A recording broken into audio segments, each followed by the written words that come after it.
દાગ. લેખક કનુ ભગદેવ. પ્રકરણ 10. આનંદનું ખૂન ભાગ 2.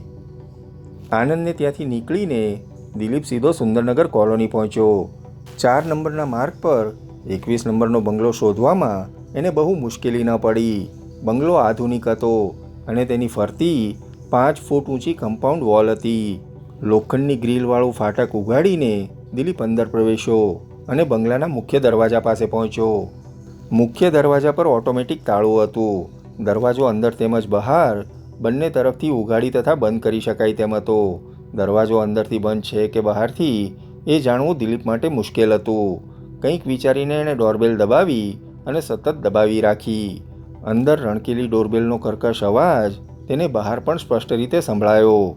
લગભગ 1 મિનિટ સુધી દિલીપ ડોરબેલ પર આંગળી મૂકીને ઊભો રહ્યો અને ઘંટડી સતત રણકતી રહી. અંદર કોઈ નથી એ વાતની ખાતરી થઈ ગયા પછી એણે ડોરબેલ પરથી આંગળી ખસેડી લીધી. ત્યારબાદ એણે સાવચેતીથી ચારે તરફ નજર દોડાવી. એને કોઈ જ ન દેખાયો. એને ગજવામાંથી ચાવીનો ચૂડો કાઢી એક ચાવી પસંદ કરીને દરવાજાના કીહોલમાં ભરાવી. થોડા પ્રયાસો પછી ચાવી ફરી ગઈ. એણે દરવાજાને ધક્કો માર્યો તો તે અંદરના ભાગમાં ઉઘડી ગયો. કીહોલમાંથી ચાવી કાઢીને દિલીપ અંદર પ્રવેશ્યો. એની પાછળ દરવાજો આપોઆપ બંધ થઈ ગયો. દિલીપે જોયું તો તે એક ખૂબસૂરત અને આલિશાન હોલમાં હતો. જમીન પર ગાલીચો પાથરેલો હતો. હોલની દિવાલો દૂધિયા રંગથી રંગાયેલી હતી જે આંખોને ઠંડક પહોંચાડતી હતી. દિવાલો પર કિંમતી પેઇન્ટિંગો લટકતા હતા. સેન્ટર ટેબલની આજુબાજુમાં કિંમતી સોફા પથરાયેલા હતા. સાઇડ ટેબલ પર લાલ રંગનો ફોન હતો. એક ખૂણાના શોકેશમાં 28 ઇંચના સ્ક્રીનવાળું કલર ટીવી તથા તેના ઉપર ખાનામાં VCR પડ્યું હતું. સહસા દિલીપની નજર એક દિવાલ પાસે જમીન પર પડેલી એક વેનિટી બેગ પર પડી. ક્યાંક આ વેનિટી બેગ આરતીની તો નથી ને? આવો તેને વિચાર આવ્યો. એ ઝડપથી વેનિટી બેગ પાસે પહોંચ્યો. વેનિટી બેગ ખૂબ જ કિંમતી હતી.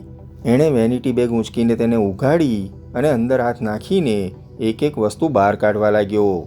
વેનિટી બેગમાં નાની મોટી નોટોના રૂપમાં કુલ 630 રૂપિયા અને 55 પૈસાનું પરચુરણ હતું.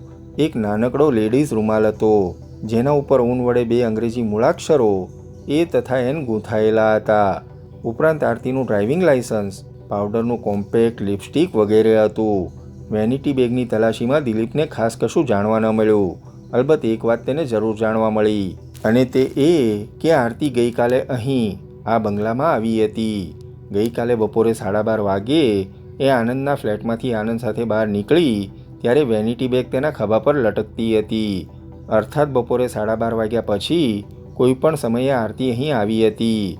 12:30 વાગ્યા પછી એ અહીં આવી હતી અને 1 થી 2 વાગ્યાની વચ્ચે એનું ખૂન થયું હતું. ખૂન આ બંગલામાં જ થયું હોવાની પૂરેપૂરી શક્યતા હતી. દિલીપે બંગલાની તલાશી લેવાનો નિર્ણય કર્યો. એણે બધી ચીજવસ્તુઓ પાછી ભરીને વેનિટી બેગને પુનઃ જ્યાંથી ઉપાડી હતી ત્યાં જ મૂકી દીધી. ત્યારબાદ એ અંદરના ભાગ તરફ આગળ વધી ગયો. લોબીમાં પગ મૂકતા જ એને સામસામે 4 રૂમ દેખાયા. એક રૂમનો દરવાજો ઉગાડીને તે અંદર પ્રવેશ્યો. દરવાજા પર ગુલાબી રંગનો ભારે ભરખમ પડદો લટકતો હતો. દિલીપે રૂમની બારીઓ સામે જોયું. બારીઓ પર પણ ગુલાબી રંગના પડદા હતા.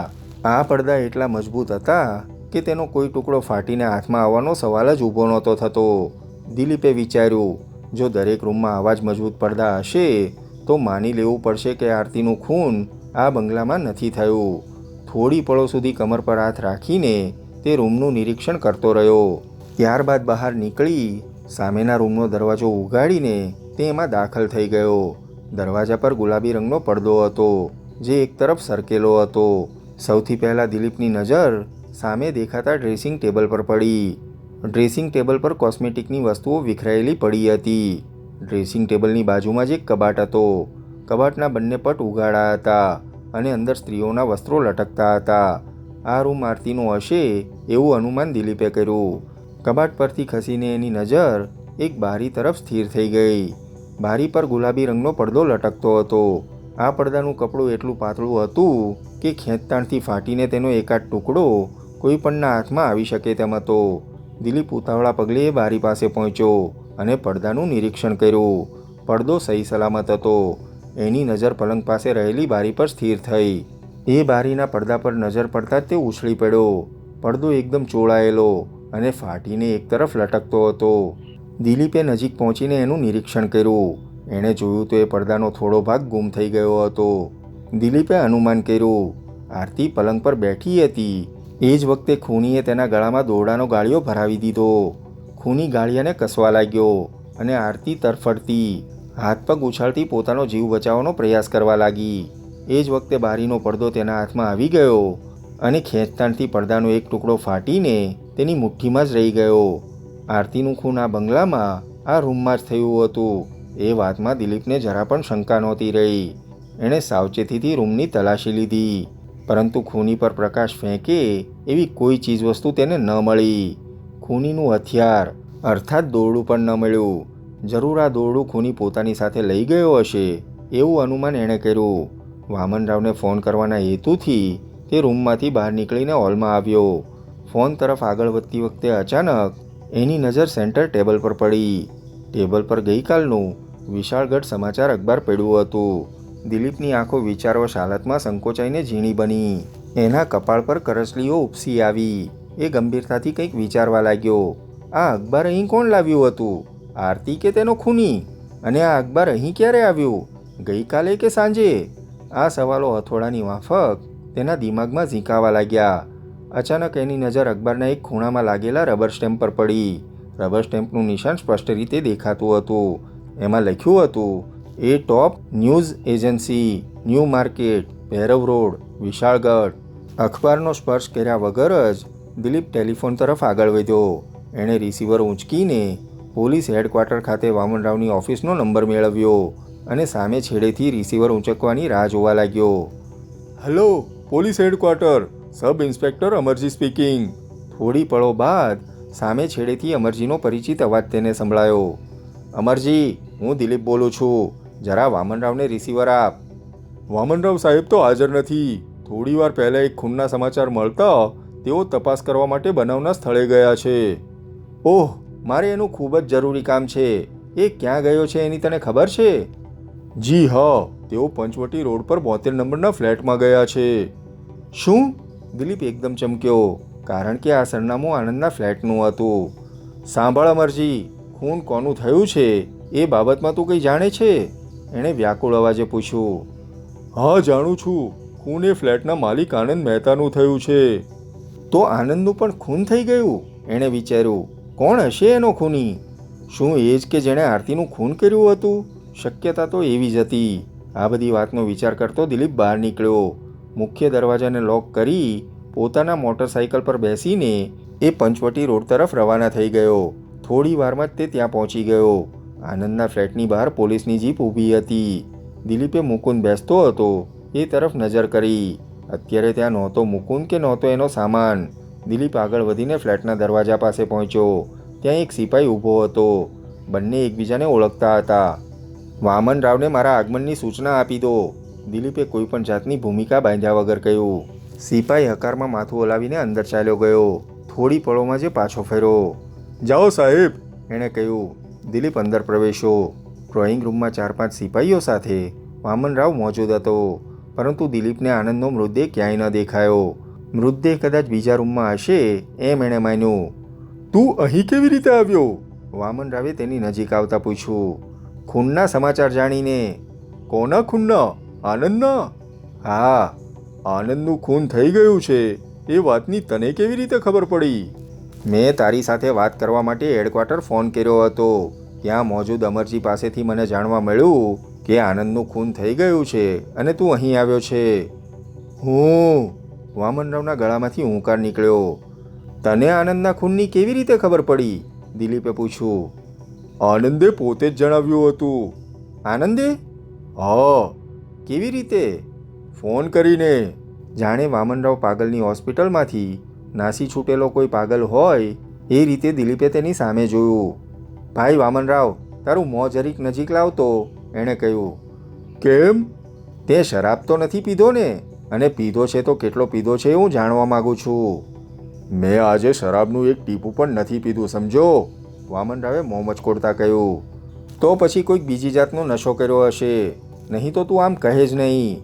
મેં વળી શું કહ્યું છે?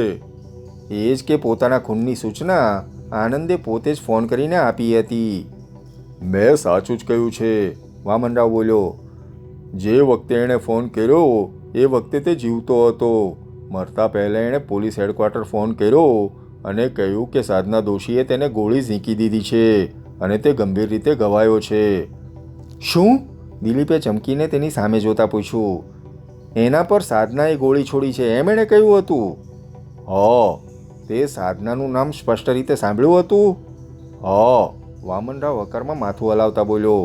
મેં સાધનાનું નામ સ્પષ્ટ રીતે સાંભળ્યું હતું, એટલે એમાં શંકાને કોઈ સ્થાન જ નથી. એટલું જ નહીં, એણે એક બીજી વાત પણ જણાવી હતી. શું? એ જ કે આરતીનું ખૂન પણ સાધનાએ જ કર્યું છે, વામનરાવે કહ્યું. પરંતુ સાધનાને તો આ કેસ સાથે કશું જ લાગતું વળગતું નથી. ન તો એની પાસે આરતીના ખૂન માટે કોઈ કારણ હતું કે ન તો આનંદના ખૂન માટે, દિલીપ બોલ્યો. સાધના પાસે આરતી તથા આનંદ બંનેના ખૂન કરવા માટે કારણ હતું, વામનરાવે ગંભીર અવાજે કહ્યું. એમ? હા. શું કારણ હતું એ જણાવવાની કૃપા કરીશ? વામનરાવ પળભર માટે ખમચાયો, પછી બોલ્યો. સાંભળ, આનંદે આરતીની મદદથી સાધનાની આબરૂ લૂંટી લીધી હતી. આ કારણસર સાધનાએ એ બંનેના ખૂન કરવાનો નિર્ણય લીધો હતો. દિલીપ મનોમન ચમક્યો. આનંદે સાધનાની આબરૂ લૂંટી હતી એ વાતની વામનરાવને કેવી રીતે ખબર પડી એ તેને નહોતું સમજાતું. આ વાતની તને કેવી રીતે ખબર પડી વામનરાવ? કંઈક વિચારીને એણે પૂછ્યું. આનંદે પોતે જ જણાવી હતી. ઓહ, તો તું અહીં આવ્યો ત્યારે આનંદ જીવતો હતો અને એણે મરતા પહેલાં પોતાની વાત તને જણાવી હતી, ખરું ને? દિલીપે પૂછ્યું. ના. તો? આ વાત પણ એણે ફોન પર જ જણાવી હતી. હું અહીં પહોંચ્યો ત્યારે એ મૃત્યુ પામ્યો હતો. ઓહ, તો એણે બધી વાતો ફોન પર જ કરી હતી એમને? હા. તો આનંદને દુનિયાના સૌથી મોટા બેવકૂફ માણસની પદવી આપવી જોઈએ. ફોન પર આટલી વાર સુધી વાતો કરવાને બદલે જો એ ડૉક્ટર પાસે ચાલ્યો ગયો હોત તો એનો જીવ બચી જાત.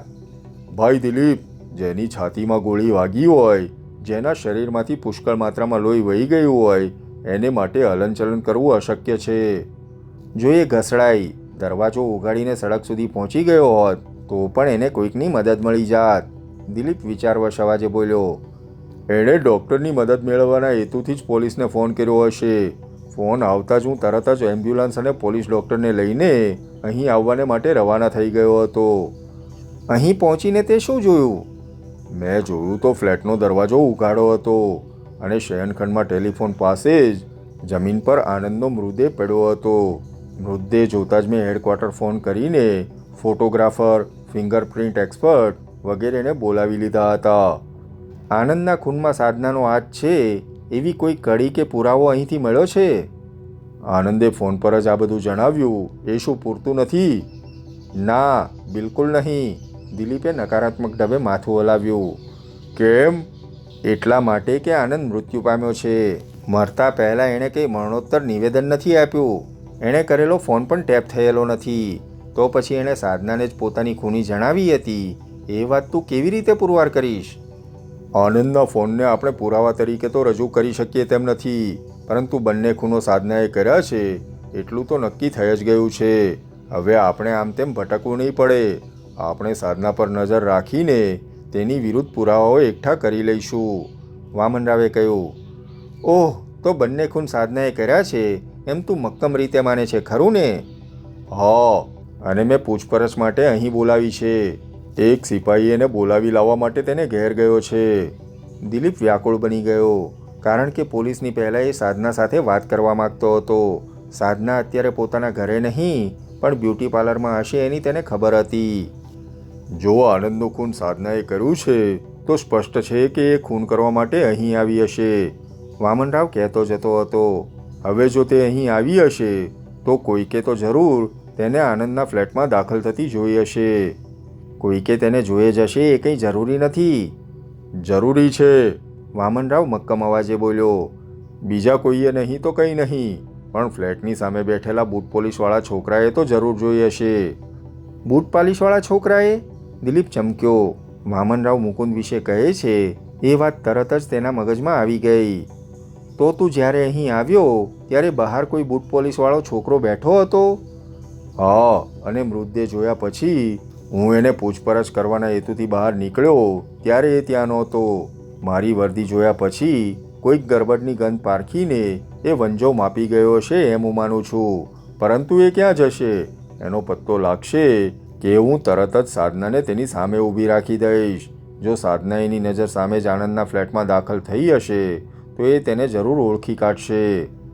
જો સાધનાએ જ આરતી તથા આનંદના ખૂનો કર્યા હોય તો પછી એક વાતનો જવાબ આપ. બોલ. જે માણસે ગઈકાલે સાંજે પોલીસ હેડક્વાર્ટરે ફોન કરીને એમ કહ્યું હતું કે આરતીનું ખૂન કૈલાસે કર્યું છે અને એ મૃતદેહને પોતાની કારની ડિક્કીમાં છુપાવીને ઠેકાણે પાડવા લઈ જાય છે, એ માણસ કોણ હતો? દિલીપે પૂછ્યું. એ માણસ એક જ જણ હોઈ શકે છે. કોણ? સાધનાનો ભાઈ અજય. ઓહ, તો અજય તથા સાધનાએ ભેગા થઈને આ ખૂનો કર્યા છે એમ તું કહેવા માગે છે? હા, હું એમ જ કહેવા માગું છું.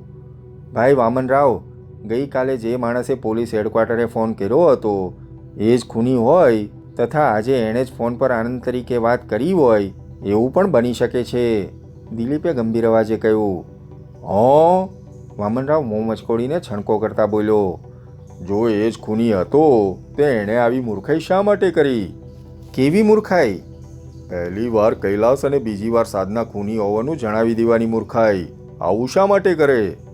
દિલીપ પાસે વામનરાવના આ સવાલનો કોઈ જવાબ નહોતો. એ ચૂપ જ રહ્યો. ઓકે, હું જાઉં છું. થોડી પળો ચૂપ રહ્યા બાદ એણે કહ્યું. તું તારી તપાસ કરી લે. હું હેડક્વાર્ટરે આવીને નિરાતે તને મળીશ. ભલે. વામનરાવે હકારમાં માથું હલાવ્યું. દિલીપ દરવાજા તરફ આગળ વધી ગયો.